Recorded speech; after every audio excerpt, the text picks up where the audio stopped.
Karena iman ini amalan yang tertinggi yang dimiliki oleh seorang mukmin agar dia terhindar dari azab. Yang kedua, memohon kepada Allah perlindungan dari azab kubur. Memohon kepada Allah perlindungan dari azab kubur. Seperti membaca doa yang rutin dibaca oleh Nabi Sallallahu Alaihi Wasallam. Yang ketiga, menghindari setiap potensi dosa yang menjadi penyebab azab kubur. Di antaranya kencing sembarangan, kemudian najisnya tidak diperhatikan, termasuk di antaranya adalah suka mengadu domba, menyebarkan permusuhan di kalangan kaum muslimin. Ini semuanya bisa mendatangkan azab di alam kubur, termasuk mengumpulkan harta riba. Dengan beberapa prinsip ini, amalan-amalan ini, insya Allah kita berharap semoga kita terlindungi dari fitnah kubur dan azab kubur. Dan kalau seorang hamba terlindungi dari fitnah kubur, maka dia tidak akan mendapatkan azab kubur. Tapi kalau tidak terlindungi dari fitnah kubur, tidak ada jaminan bisa selamat dari azab kubur. Sebab azab kubur itu diberikan karena dia gagal dalam proses fitnah kubur. Ditanya dia nggak bisa, dan malaikat kemudian menghukumnya sehingga dia mendapatkan azab di alam kubur. Dan azab di alam kubur bagi mukmin bisa menghapus dosanya sesuai dengan apa yang Allah ganti. Maka kalau ada orang mukmin yang mati bawa dosa, lalu dia diazab di alam kubur, maka bisa jadi dengan azab kubur ini mengikis dosa-dosa yang dia lakukan, mengikis, menghapus sebagian dosa yang dia miliki sesuai dengan apa yang dikehendaki oleh Allah Subhanahu wa taala. Wallahu a'lam. Kemudian berikutnya terkait dengan amalan membaca surat Al-Mulk, apakah hanya sahih atau tidak sah? Kemudian yang kedua, mengenai hadis tentang himpitan yang dirasakan oleh sahabat saat bin Mu'adz radhiyallahu anhu, apakah memang sekali bersahabat itu dinamakan biasa kubur berupa himpitan atau ada penjelasan yang tentang keutamaan membaca surat Al-Mulk? Hadis ini diperselisihkan oleh para ulama mengenai keabsahannya, dan disebutkan dalam hadis dari Abu Hurairah radhiyallahu anhu, Rasulullah sallallahu alaihi wasallam bersabda, "Inna suratan fil Qur'an 30 ayatan syafa'at li rajulin hatta ghufira lahu." Ada satu surat dalam Al-Quran, jumlahnya 30 ayat, akan memberikan syafaat bagi seseorang sampai dia diampuni, yaitu surat Tabarakalladzi biyadihil mulk. Dan dalam kalimat ini tidak disebutkan teks azab kubur, cuma hanya menyebutkan orangnya akan diampuni. Hadisnya riwayat At-Tirmidzi. Kemudian dalam riwayat yang lain disebutkan surah Tabaraka hiyal mani'ah min adzabil qabr. Surat Al-Mulk adalah penghalang dari azab kubur. Hadis ini diriwayatkan oleh Al-Hakim. Hadis ini diriwayatkan oleh Al-Hakim, dan Al-Hakim mengatakan syaratnya sahih dan disetujui oleh Ad-Dhahabi. Sehingga kalau kita sepakat bahwasanya hadis ini adalah hadis yang hasan, maka berarti bisa jadi dalil rajin membaca surat Al-Mulk akan menjadi penghalang dari azab kubur. sini yang disebutkan adalah azab kubur, bukan fitnah kubur. Wallahu a'lam. Kemudian yang kedua tadi sahabat Sa'ad bin Mu'adz, berkaitan dengan status sahabat Sa'ad bin Mu'adz. Ihtazzal arsh bi mauti Sa'ad bin Mu'adz. Arsh itu bergetar dengan kematian Sa'ad bin Mu'adz. Tapi meskipun demikian, pada waktu Sa'ad bin Mu'adz dimakamkan, Allah sempitkan bumi itu, lalu Allah longgarkan. Andaikan ada manusia yang bisa selamat dari himpitan kuburan, Sa'ad adalah orang yang paling berhak. Namun Sa'ad tidak selamat dari itu. Artinya Allah Subhanahu wa ta'ala menunjukkan kuasa kepada hambanya, sehingga sang hamba diberi dan ditampakkan hukuman untuknya, namun kemudian setelah itu Allah berikan kelonggaran baginya agar dia semakin bersyukur kepada nikmat Allah Subhanahu wa ta'ala. Wallahu a'lam. Ini semakna dengan hadis yang menyebutkan bahwa orang mukmin ketika dimakamkan, maka Allah nampakkan kepadanya neraka. Itulah neraka. Setelah itu Allah tampakkan kepadanya surga. Lalu dikatakan kepadanya, tempat yang kedua ini adalah tempat kamu.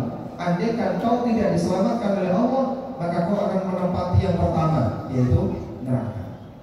Sehingga orang mukmin ini akan semakin apa? Semakin bersyukur kepada Allah, semakin bahagia. Maka dia semakin bersyukur kepada Allah, semakin bahagia. Karena andaikan tidak diselamatkan oleh Allah, dia masuk neraka. Tapi karena Allah menyelamatkannya, maka Allah masukkan dia ke dalam surga. Semisal dengan itu, sebagaimana yang dialami oleh Mu'adz. Allah sempitkan, lalu setelah itu Allah longgarkan makamnya. Allah longgarkan alat kuburnya, sehingga ditampakkan oleh Allah potensi hukuman, setelah itu dilepaskan. Itu akan membuat orang menjadi semakin bersyukur kepada Allah Subhanahu wa ta'ala. Wallahu a'lam.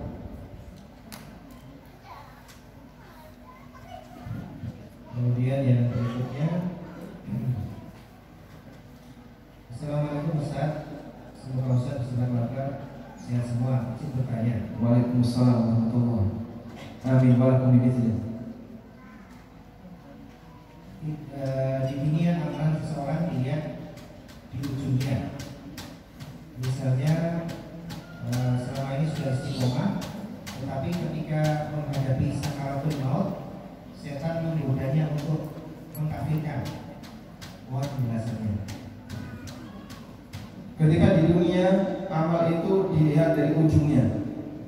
Kalau ujungnya baik, maka bagian depan dianggap baik dan sebaliknya. Lalu bagaimana dengan ada orang yang saleh istiqomah sampai akhir hayat, tapi di penghujung, di saat kematiannya digoda setan untuk menyesatkannya? Jawabannya, itu tidak hanya terjadi pada orang awam, bahkan juga terjadi pada ulama. Namun Allah Subhanahu wa ta'ala menjaga para ulama, sehingga mereka, para ulama, tetap istiqomah sampai meninggal dunia dalam posisi sebagai orang saleh. Terus mungkin nggak itu dialami oleh manusia seperti kita? Sangat mungkin. Kemudian apa yang harus kita lakukan?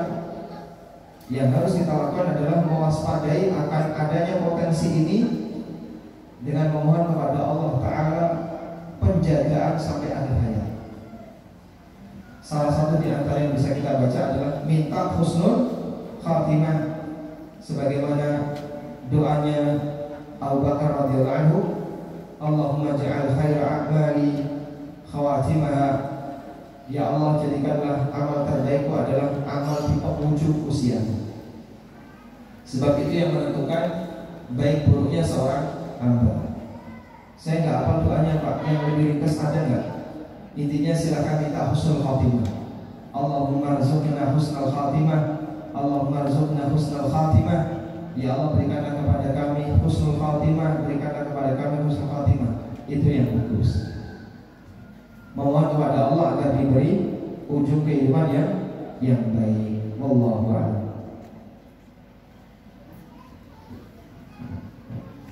Kemudian berikutnya, bagaimana cara bertobat dari kesyirikan? Sementara pikiran kami terus mempercayai ucapan orang-orang bahwa mereka mengatakan kami disihir oleh orang-orang yang membenci kami. Disihir. Bagaimana mempercayai kesyirikan? Tobat dari mempercayai kesyirikan. Saya mau tanya Pak, percaya sihir itu syirik atau tidak? Percaya syirik itu, percaya sihir syirik atau tidak? Ya, percaya sihir syirik atau tidak? Ya? Tidak syirik. Berarti percaya sama dukun.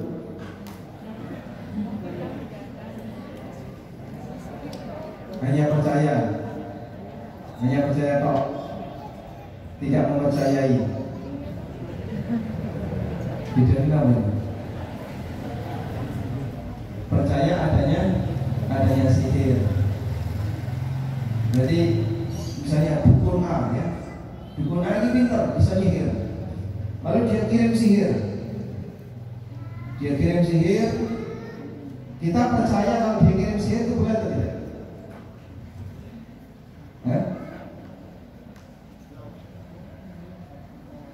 Si A ini telah menyihir si B, boleh atau tidak?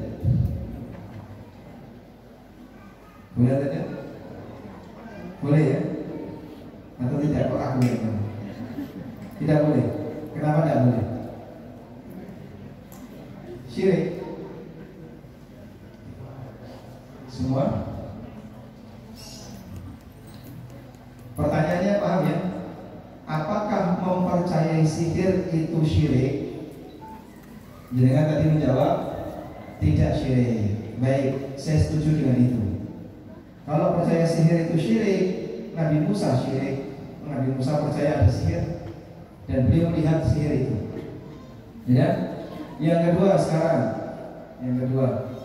mempercayai dukun yang menyihir karena dia telah mengirim sihir.